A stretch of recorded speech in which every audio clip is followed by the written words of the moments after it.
Assalamualaikum warahmatullahi wabarakatuh. Jumpa lagi dengan saya. Hari ini kita akan membahas tentang peluang, bagaimana tentang konsep dan pembahasan soal-soalnya. Oke ya, ini contoh peluang yaitu dadu. Bisa juga dengan koin atau yang lain ya. Oke, kita lanjutkan peluang. Pernahkah kalian melihat seorang wasit mengetos sebuah koin saat akan dimulai pertandingan sepak bola atau bulu tangkis? Yaitu untuk menentukan tim mana yang akan memegang bola terlebih dahulu atau memilih lapakan kiri atau kanan. Itu adalah contoh penggunaan peluang dalam kehidupan sehari-hari. Ya, masih ingat ya? Biasanya di awal pertandingan ya. Oke, setelah itu peluang suatu kejadian adalah besaran nilai yang menunjukkan kemungkinan terjadinya sesuatu. Saya ulang lagi, yaitu peluang adalah besaran nilai yang menunjukkan kemungkinan terjadinya sesuatu. Nilai peluang berkisar antara 0 sampai 1. Nilai 0 menyatakan kejadian yang tidak mungkin terjadi, sedangkan nilai 1 menyatakan kejadian yang pasti terjadi. Jelas ya? 0 tidak mungkin terjadi, 1 pasti terjadi. Jika P dalam kurung A menyatakan peluang kejadian A, maka didapat PA itu antara 0 sampai 1. Jelas ya? Jadi PA itu nilainya antara 0 sampai 1. Tidak mungkin negatif, tidak mungkin lebih dari 1. Oke, kita lanjutkan. Sekarang ruang sampel. Ruang sampel adalah himpunan semua kemungkinan yang terjadi pada suatu percobaan acak dan disimbolkan dengan huruf S. Saya ulang lagi, ruang sampel adalah himpunan semua kemungkinan yang terjadi pada suatu percobaan acak, disimbolkan dengan S. Maksudnya gimana? Contohnya misalkan seperti ini. Ada sebuah dadu dilempar. Oke ya, karena muka dadu itu ada 6, yaitu muka dengan titik 1, titik 2, titik 3, dan seterusnya sampai titik 6, maka ruang sampel sebuah dadu tersebut adalah S, yaitu 1, 2, 3, 4, 5, 6. Kenapa kok diberi tanda kurung kurawal? Karena S itu merupakan himpunan yang anggotanya 1, 2, 3, sampai 6. Jelas ya? Oke, sekarang banyak ruang sampel, yaitu banyaknya anggota atau unsur dari S. Banyak ruang sampel itu yaitu banyaknya anggota atau unsur dari S. Disimbolkan dengan N dalam kurung S. N itu banyaknya ya, dari kata bahasa Inggris number of S, banyaknya S. Sehingga kalau dari soal ini, banyak ruang sampelnya ada berapa? Kita hitung. 1, 2, 3, 4, 5, 6. Oh, ada 6. Oke, sekarang titik sampel. Titik sampel adalah setiap anggota atau unsur dari ruang sampel. Setiap anggota atau unsur dari ruang sampel. Jadi 1 itu titik sampel, 2 itu titik sampel, 3 titik sampel, dan seterusnya ya. Sekarang kejadian. Kejadian adalah himpunan bagian dari ruang sampel. Jadi himpunan bagian dari ruang sampel. Jadi masih anggota dari ruang sampel. Contohnya misalkan tentukan kejadian munculnya angka ganjil dalam pelemparan sebuah dadu. Kita tahu bahwa sebuah dadu itu ruang sampelnya itu kalau tidak muncul 1, 2, 3, 4, 5 atau 6 ya. Terus yang diminta kejadian muncul angka ganjil, yang ganjil itu apa aja? Berarti 1, 3, dan 5. Oh, berarti kejadian muncul angka ganjil adalah 1 dan 3 dan 5. Jelas ya? Oke, kita lanjutkan. Cara menentukan ruang sampel. Ada 3 cara. Yang pertama itu dengan cara mendaftar, yang kedua dengan cara tabel, yang ketiga dengan cara diagram pohon. Terserah pilih yang mana nanti ya. Pertama dengan contoh mendaftar, ini contohnya adalah sebuah uang koin dilempar. Masih ingat ya, uang koin itu kalau tidak muncul angka atau gambar, sehingga S-nya adalah angka, gambar. Jadi karena tidak muncul angka ya gambar ya. Jadi salah satu. Oke. Dan biasanya disingkat A, G. A itu menyimbol apa? Menggantikan angka, G itu menggantikan gambar. Biar tidak terlalu banyak ya. Oke, contoh dengan tabel. 2 buah uang koin dilempar. Maka contohnya seperti ini. Jadi kita buat tabel yang kolomnya itu adalah uang logam, dan yang barisnya ini adalah uang logam yang kedua. Yang ini pertama, yang ini yang kedua ya. Contohnya misalkan AA, oh berarti artinya uang logam pertama muncul angka, uang logam kedua juga muncul angka. AG berarti uang logam pertama muncul angka, uang logam kedua muncul gambar, dan seterusnya. Sehingga ruang sampelnya adalah AA, AG, GA, dan GG. Terus cara yang ketiga yaitu dengan diagram pohon. Contohnya seperti ini. 3 buah uang koin dilempar. Maka diagram pohonnya adalah seperti ini. Nah, jadi karena ada 3 uang logam atau uang koin, maka kita simbolkan seperti ini. Uang logam yang pertama atau uang koin yang pertama itu kalau tidak muncul angka atau muncul gambar. Kalau misalkan uang logam pertama muncul angka, sekarang uang logam kedua kan tetap sama juga kan ya. Kalau tidak muncul angka juga muncul gambar. Misalkan uang logam pertama muncul angka, uang logam kedua muncul gambar misalkan ya, AG. Maka uang logam kedua, yang ketiga sama kan kemungkinannya. Kalau tidak muncul angka juga muncul gambar. Sehingga kalau misalkan uang logam ketiga itu muncul angka, maka diperoleh AGA. AGA berarti uang koin pertama muncul angka, uang koin kedua muncul gambar, uang ketiga muncul angka. Jelas ya? Sehingga ruang sampelnya adalah AAA, AAG, AGA, GAA, AGG, GAG, GGA, dan GGG. Berarti ada 8 ya.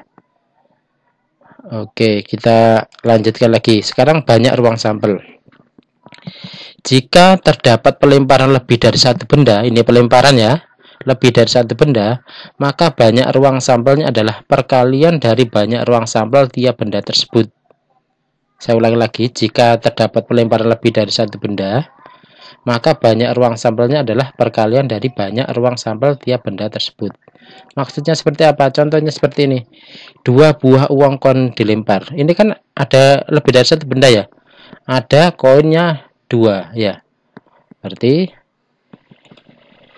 karena setiap koin banyak ruang sampelnya 2, maka banyak ruang sampel dari 2 buah koin dilempar itu sama dengan satu koinnya 2. Berarti 2 dikali koin yang kedua juga 2. Dikali 2 berarti sama dengan 4. Contoh yang lagi. Misalkan 2 buah dadu dilempar. Ada lebih dari satu benda kan ya.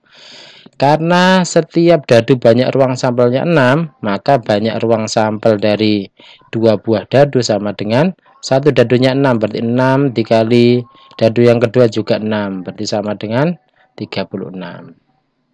Contoh lagi misalkan 3 buah koin dan sebuah dadu dilempar. Oh berarti ada 4 benda ya. 3 buah koin dan 1 dadu.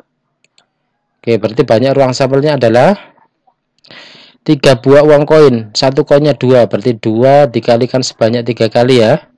Terus benda yang keempat dadu banyak ruang sampelnya 6, berarti dikalikan 6. Berarti banyak totalnya adalah 2 kali 2 kali 2 kali 6 sama dengan 48. Itu kalau dari pelemparan. Tapi jika terdapat pengambilan satu buah barang dari sekumpulan benda berbeda dalam satu tempat, maka banyak ruang sampelnya adalah jumlah barang tersebut. Saya ulangi lagi, ini kali yang tadi pelemparan ya dikali, tapi kalau pengambilan secara acak, maka itu banyak ruang sampelnya adalah di jumlah barang tersebut. Contohnya seperti ini.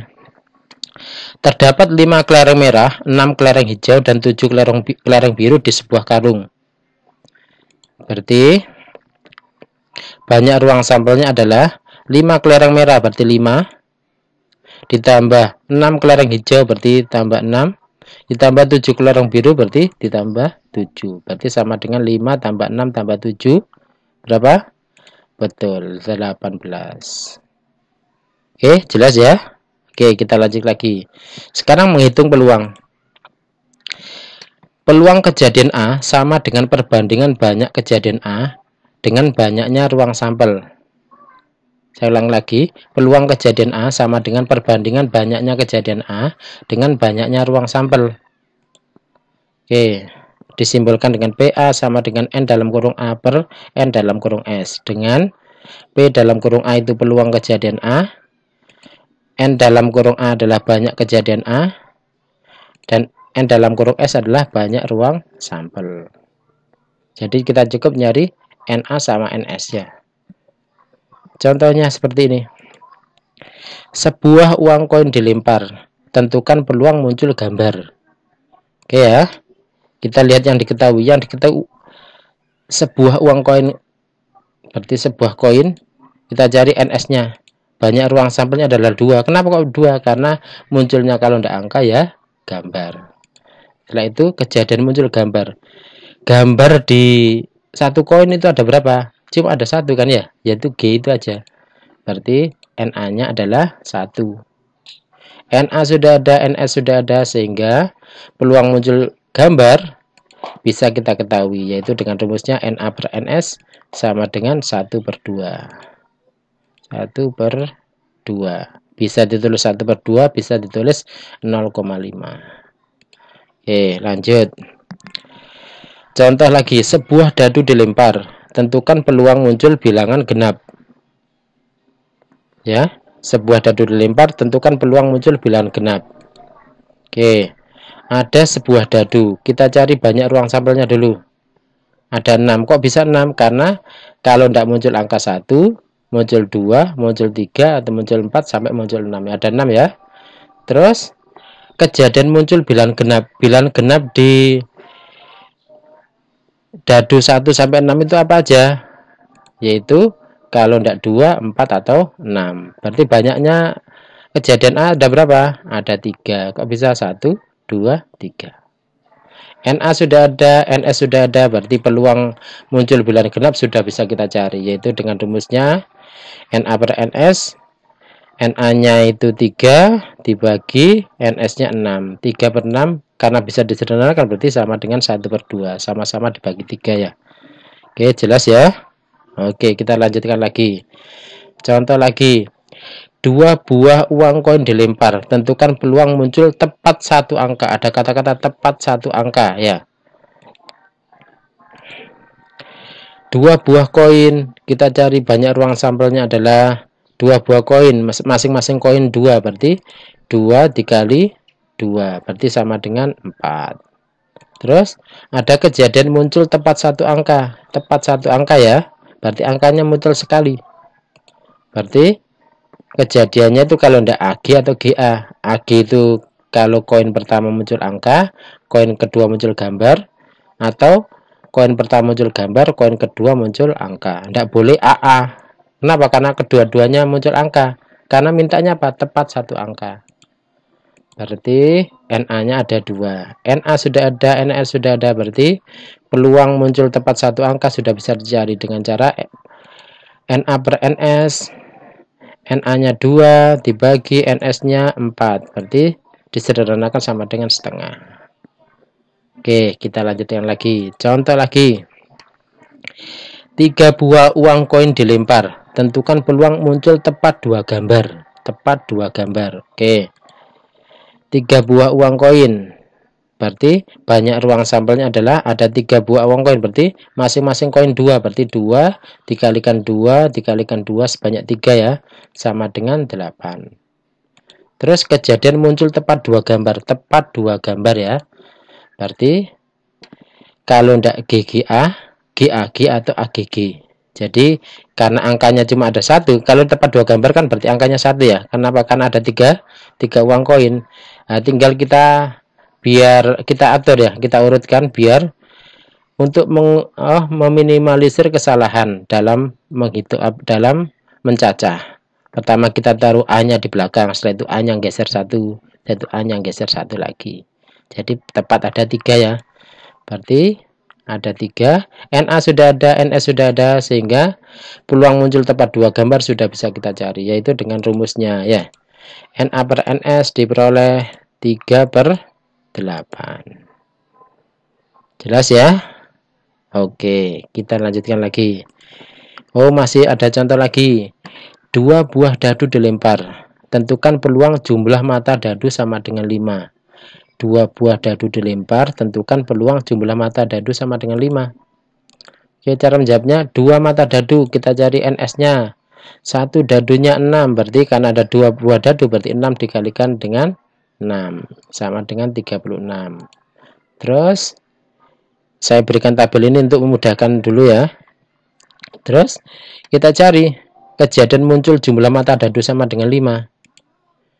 Berarti A-nya ada apa aja? Kita cari. Oh, ini ada 1,4. 1,4 ya. Kita tulis. Terus ada lagi, oh 2,3. Terus kita tulis. Terus ada lagi 3,2. Terus ada lagi 4,1. Oh, berarti banyaknya kejadiannya ada berapa? Ada 1, 2, 3, 4. Ada 4. NA sudah ada, NS sudah ada, berarti peluang muncul jumlah mata dadu sama dengan 5 sudah bisa dicari, yaitu dengan masukkan rumusnya NA per NS. NA-nya sama dengan 4, NS-nya 36 ya. Berarti kalau disederhanakan sama dengan 1/9. Gimana? Jelas ya? Oke, sekarang contoh kalau pengambilan secara acak. Sebuah kantong berisi 8 bola merah, 10 bola biru, dan 12 bola kuning. Jika diambil 1 bola secara acak, maka tentukan peluang terambil bola biru. Bola biru ya, yang diminta. Oke.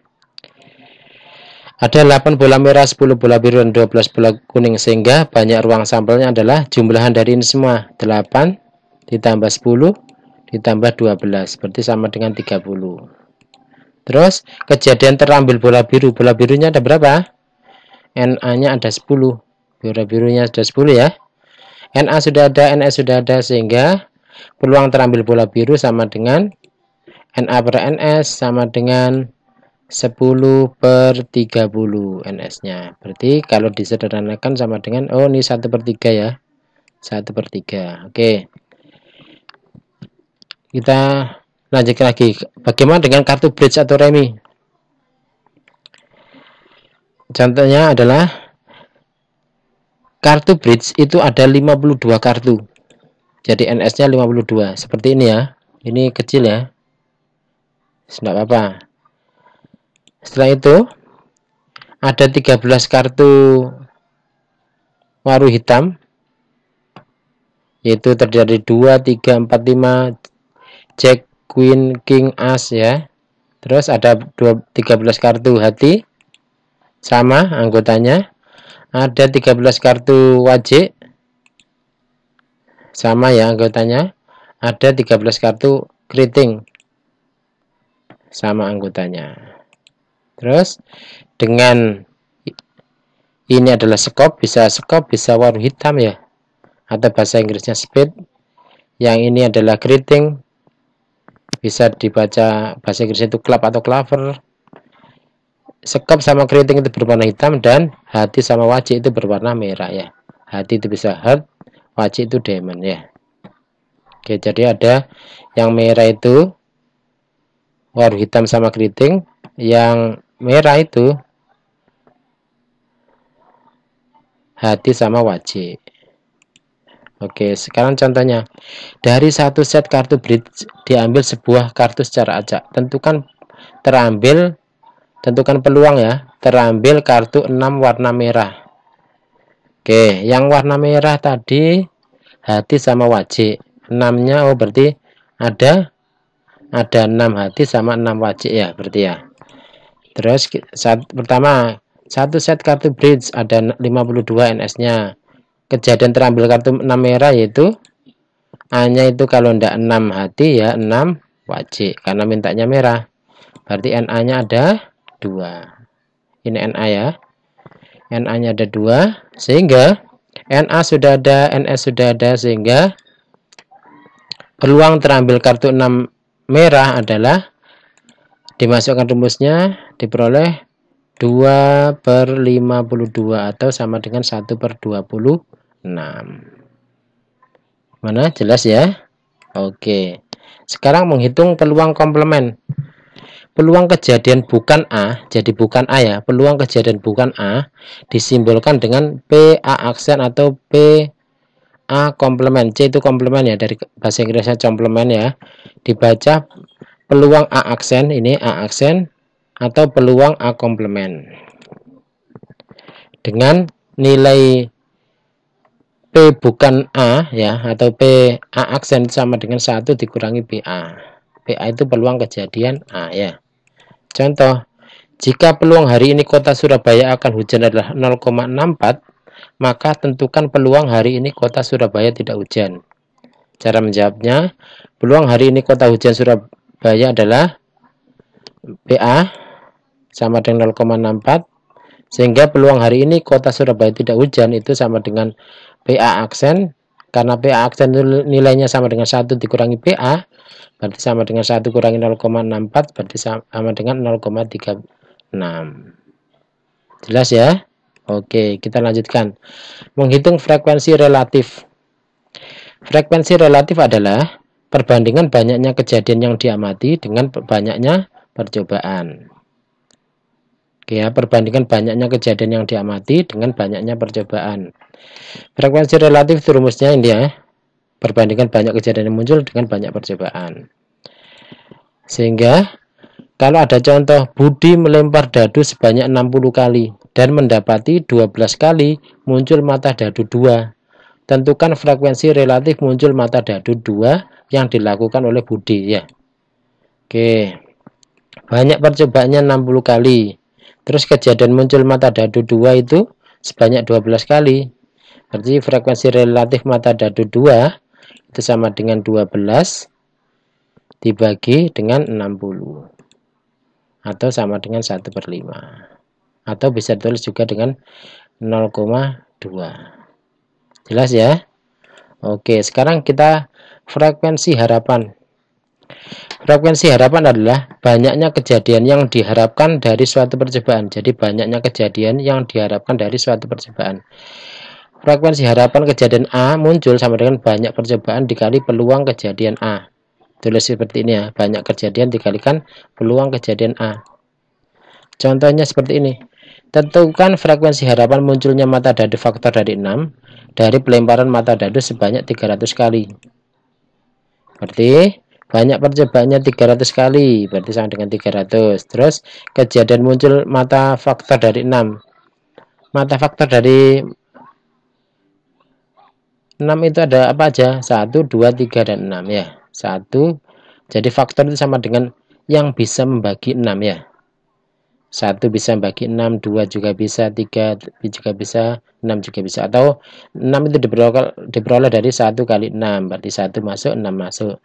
Juga diperoleh dari 2 sama 3. Kenapa? 2 kali 3, 6. Berarti 2 masuk, 3 masuk ya. Berarti NA-nya ada 4. Karena sebuah dadu, berarti NS-nya kan 6 ya. Sekarang frekuensi harapan muncul mata dadu faktor dari 6 itu berarti sama dengan 300 banyak percobaan dikalikan PA. PA itu sama dengan NA per NS ya. NA-nya 4 dibagi NS-nya 6. 300 bagi 6 bisa ya, 50 ya. Berarti sama dengan 50 kali 4 sama dengan 200 kali. Jadi kalau ada orang ya melemparkan dadu sebanyak 300 kali, maka faktor dari 6 itu kemungkinannya muncul 200 kali. Gimana, jelas ya? Oke. Oke, itu dari saya. Jangan lupa untuk klik like, subscribe, dan tanda lonceng agar tidak ketinggalan update materi berikutnya. Itu dari saya. Semoga bermanfaat dan terima kasih. Wassalamualaikum warahmatullahi wabarakatuh.